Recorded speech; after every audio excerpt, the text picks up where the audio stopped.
हम वो साधना नहीं करेंगे जो हमें यही काल के जाल में फंसाए रखा, कभी नहीं करेंगे, क्योंकि हम दुखों से परिचित हो चुके हैं। पहले तो हम ये सोचा करते थे कि जो हमें ये कष्ट हो रहा है, कोई किसी का बेटा मर गया, किसी की बेटी मर गई, किसी को कैंसर होगी, कोई किसी कारण से दुखी है, कोई किसी कारण से,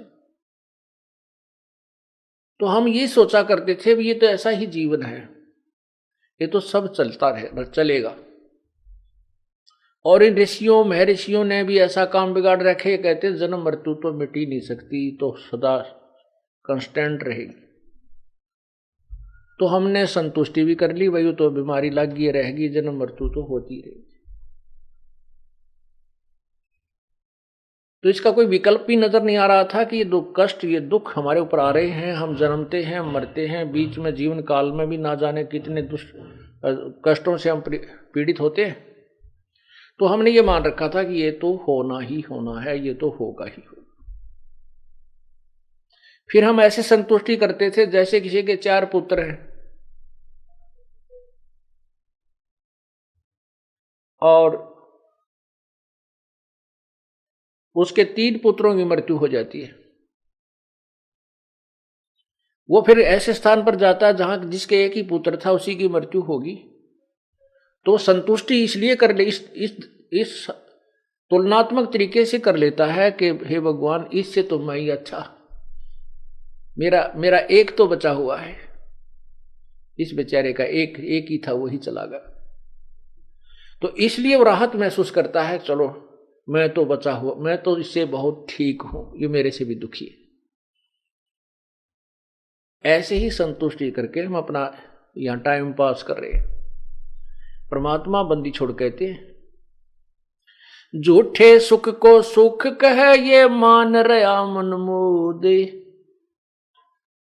ये सकल चबीना काल का, कुछ मुख में कुछ गोद। एक भक्त आया, उसके एक ऐसी कन्या उत्पन्न हुई जिसके गुदा नहीं थी, टट्टी का रास्ता नहीं था।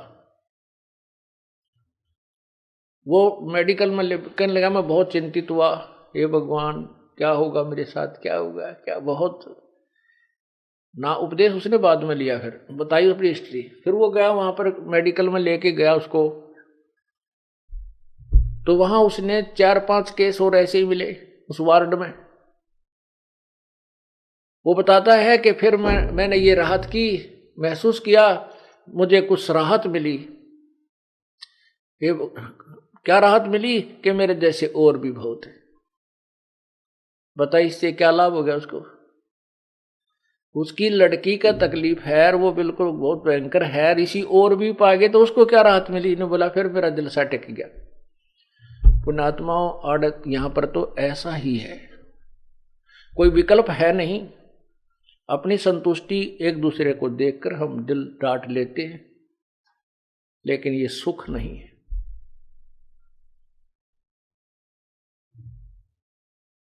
ये संसार समझदा नाही, कहंदा श्याम दोपहरे नू, गरीबदास ये वक्त जात है, रोओगे इस पैरे नू।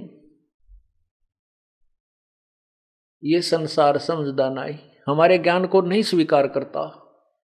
और कहंदा श्याम दोपहरे नू, ज्येष्ठ मास में, मई और जून में ये राजस्थान, हरियाणा, पंजाब और उत्तर प्रदेश में कड़ाके की गर्मी गिरती है, और उसके दोपहर में कितनी गर्मी होती है, 12 बजे के आसपास।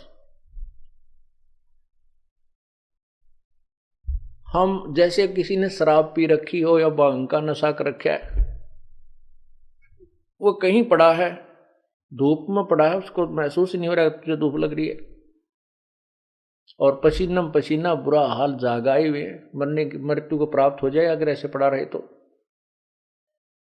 उसको कोई भद्र पुरुष कहता है कि भाई तू यहां से उठ, बहुत गर्मी है, तुझे गर्मी लग रही है, चल तुझे छाया में छोड़ देता हूं। वो कहता है छोड़ दे, जो रही है, कोई गर्मी वर्मी नहीं है।